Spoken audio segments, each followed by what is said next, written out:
Alright, so welcome to Norton Talk Sports, where we cover the college sports that happened over the weekend and look forward to this coming week. Got a big time matchup with Tennessee and Georgia for control of the SEC on the line. So we'll see how that goes. But we're going to jump right into it and we're going to cover some of these games that happened over the weekend. So, kicking off with the aforementioned Georgia Bulldogs. They showed up in Oxford last week or this past Saturday and were hammered by the Ole Miss Rebels 28-10 on the road in Oxford. There were some concerning signs for Georgia headed forward. They could not run the ball. They had 33 carries for 58 yards. Correction, 32 carries for 60 yards. You couldn't run the ball. Carson Beck was okay. 20 out of 31 for 186 yards. No touchdowns and one interception. So nothing spectacular. Another game where he throws a pick. That's like 12 interceptions in 6 games. Carson Beck continues.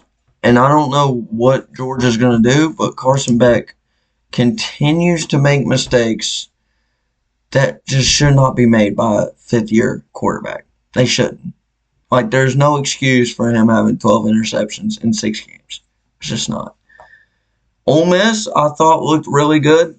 Jackson Dart was 13 out of 22 for 199 yards, 1 touchdown, 1 interception. Nothing spectacular. But their run game, 35 carries for 133 yards. Again, not spectacular, but better than what Georgia did, and their defense forced 3 turnovers, did Ole Miss. Georgia couldn't run the ball, couldn't pass the ball. And really, Ole Miss had 7 scoring drives. Just a lot of them ended in field goals instead of touchdowns. So, I mean, Georgia's got some definite signs to where you can tell they're struggling. And they got some things that they desperately need to clean up. They desperately need to fix. They can't score. They can't score. 28-10. I mean, lost to Ole Miss, and Georgia was hammered. Like, this wasn't a fluke. Georgia was dismantled by Ole Miss on the road in Oxford. I get it. It's a tough place to play. But this has been going on for weeks. Carson Beck had 3 interceptions against Florida, 3 interceptions against Texas, 3 interceptions against Bama. You cannot win these big games. And I know they beat Texas, but you cannot win the majority of these big games throwing 3 picks a game. You just can't. Or having 3 turnovers in a game. You can't. Can't do it. So, Georgia's got some things they need to clean up. Ole Miss is a really good football team. And more people need to start paying attention. I think Ole Miss is going to be a player in the college football playoff. I think they're going to be right there. They're a national championship contender. They can definitely win a national championship, bar none. Let's move on to LSU and Alabama. And in my opinion, one of the most disappointing games of the weekend, as the Alabama Crimson Tide went on the road to Death Valley, and I mean crushed LSU. 42-16 was the final. Jalen Milroe, 12 carries, 185 yards, 3 touchdowns. Bama had 311 yards rushing as a team. 311. They just lined up, said, okay, we're going to run the ball with Jalen Milroe. You can't stop it. So, that's what they did. And LSU couldn't stop it. LSU's got severe problems. Severe. They can't stop the quarterback run. They cannot stop the quarterback run. This showed in the Texas A&M game. And Marcel Reed threw 2 passes for A&M. All he did was run. And LSU couldn't stop it. Alabama threw the ball 18 times. Why? Because they didn't have to. They didn't have to throw. All they did was run. So they ran for Milroe by himself, the quarterback for Bama. 12 carries, 185 yards, 4 touchdowns. 4 by Milroe, the quarterback, on the ground. He didn't have to throw the ball. And Milroe can throw the ball, but he didn't have to. So, I mean, LSU, I haven't looked at their schedule, their remaining schedule. I know they play Florida next week. They should win that. So, I would be shocked if they didn't. And I said the score wrong, 42-13. So, I try to give LSU a little more credit, but they definitely, I thought Milroe looked okay. I mean, no touchdowns, no interceptions, 109 yards passing. So throwing the ball, not spectacular on 12 of 18 completion. Not great. But LSU couldn't run. They couldn't pass. They got some late passing yards, but they couldn't run. They had 104 yards on 34 carries.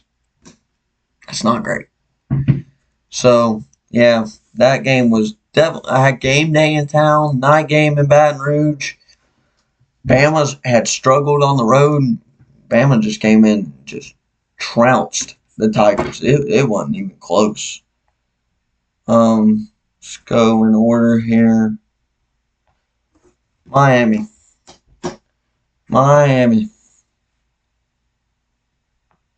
It's every year with Miami. It's every year. I don't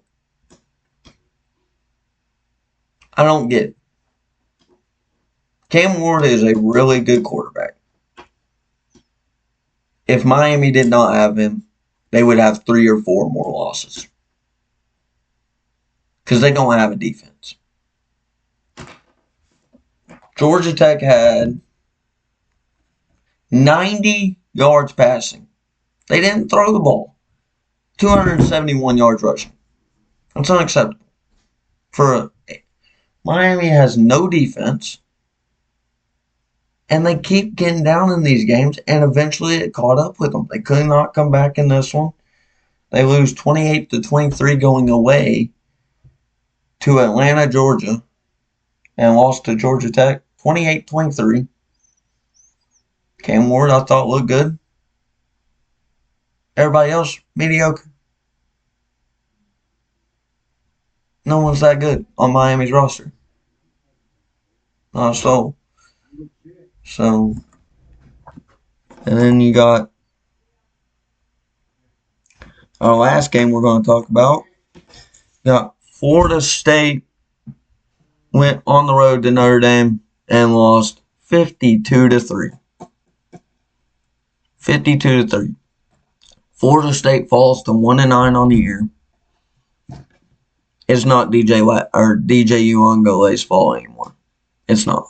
It's that whole team. They have no defense. They have no passing game. They have no running game. They have no offensive line. You are Florida State University. Where's the recruiting? I know Notre Dame's a really good team. The problem is for Florida State, this is unacceptable. 52-3. And we're 1-9. You were 13-1 last year. And you're 1-9 this year. I mean, I know you can't afford to fire Mike Norvell because you just signed him to a huge extension. There needs to be some changes. And I know they fired their offensive coordinator and their defensive coordinator. There needs to be changes. And I don't mean their offensive and defensive coordinator. And yes, they are bad. They did need to go. Mike Norvell needs to answer some questions. Because 1-9 is unacceptable. You got Charleston Southern next week. Should win that. Then you get Florida. That's probably a loss. So, probably looking at a 2-10 season. Florida State. And in my opinion, that is unacceptable in Tallahassee. That is unacceptable. And the last thing we're going to talk about, I'm going to give you my look ahead to the Georgia-Tennessee matchup in Athens. 7:30 kickoff on a Saturday night between the hedges, between the Vols and the Dogs, with control of the SEC on the line. Georgia opens up as a 10-point favorite over the Tennessee Volunteers. In my opinion, it comes down to which form of Nico. Are we going to get 100% of Nico Iamaleava, or are we going to get Nico who can't complete a pass in the first half? Because if that Nico shows up, Tennessee will lose badly. But same for Carson Beck on the other side. Are we going to get the Carson Beck from last year that was throwing all over defenses, not turning the ball over, and completing? Seemed like he's throwing for 400 yards a game? Or are we going to get the Carson Beck that's thrown 12 interceptions in the last 6 games? That's what it's going to come down to. I trust Tennessee's run game more than I trust Georgia's. But with that being said, this is going to be a really good football game. This is going to be a back-and-forth matchup. Carson Beck, Nico Iamaleava, which one shows up in the big-time game? It's going to, you got game day in Athens, 7:30 under the lights, between the hedges. Should be a fun one. Georgia is a 10-point favorite. If I was a betting man, I would take Tennessee to cover that spread. I could see like a 28-20, somewhere in there. I could also see Tennessee winning this game outright. It's in Athens. It's a big-time game. I trust Carson Beck in this game a little more than I trust Nico, just because of the experience. So with that, give me the Georgia Bulldogs 31-28 over the Tennessee Volunteers. That'll wrap it up for this week. I'll be back next week to recap Saturday's big games. So next Saturday's big game. So see you next Tuesday, and I'm signing off. Here we go.